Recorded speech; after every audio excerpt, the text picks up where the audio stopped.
大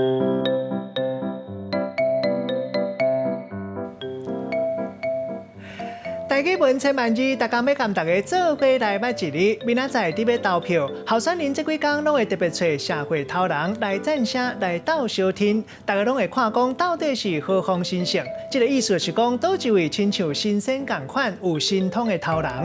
今仔日要甲大家小解这一日就是和第五条。读和这是读文音，有人说和就是什么哪里的意思？像讲何时就是伫当时，何故就是什么原因？何况这个意思就是也着讲，若何必意思就是哪着需要。何顶就有什么非常的意思？像讲何顶人物就是非常的人物。这个背音大家可能较青分，读做活，带大家做伙来小解这两个词。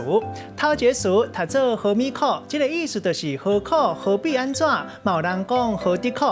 第二个词读做无大话。古早字底嘛有写无奈何这个音，意思就是不得已、孤不中、孤不离中、孤不离三中，万不得已。